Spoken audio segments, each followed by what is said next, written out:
What is the intelligent design argument? In a nutshell, it is this. A. Everything that is designed has an intelligent designer. B. There are things in the natural world that appear to have been designed. Therefore, C. The existence of those things provides proof they had an intelligent designer. To refute this, I need to prove that either of the premises are incorrect. In this video, I shall prove that premise A is incorrect. I challenge you to provide me with a single example of something which has an intelligent designer. The key word here is an, as in one, unique, individual, because I posit that there is not a single thing which you can present to me that exhibits obvious traits of design which is provably the product of a single intelligence. Why do I say that? Because intelligence, in its most simple sense, is not enough to allow anyone to design anything. If you do not understand that, let me provide an example.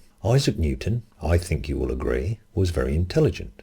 So grab Newton, bring him to the present day, lock him in a room with pencil and paper, and tell him to design from scratch a nuclear reactor, or an MP3 player, or a Coke can. I think you can see that intelligence, in the simple sense, is not enough. Given time, Newton could probably be educated in the required areas to the point where he could produce a design for any of the objects mentioned, because his raw intelligence gave him the ability to learn. But Newton did not do anything from scratch. His brilliant theories, his calculus, and his telescope were all products of his intelligence and genius, but they were also the result of his standing on the shoulders of giants. Newton went to school. He was taught to read. He was taught to write. He was taught mathematics. He learnt from the works of Aristotle, Copernicus, Descartes, Euclid, Galileo, Kepler, and more. He was influenced by the work of Halley, Hooke, Picard, Wren, and others. When we talk of the intelligence of a designer, we are discussing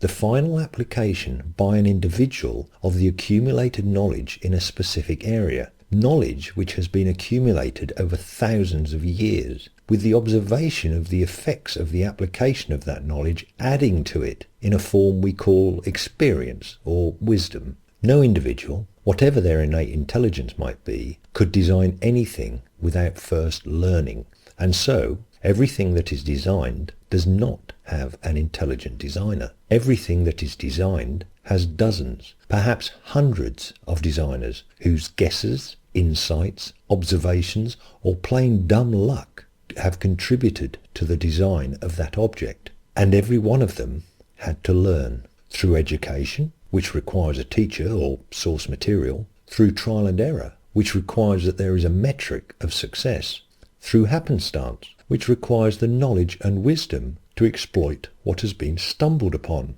Anything beyond blindly banging two rocks together involves a learning process. The idea that an individual could intelligently design anything without access to accumulated knowledge is absurd. The idea that an individual could exist eternally without any teacher or source to learn from and do anything more than fumble around in the dark is truly absurd.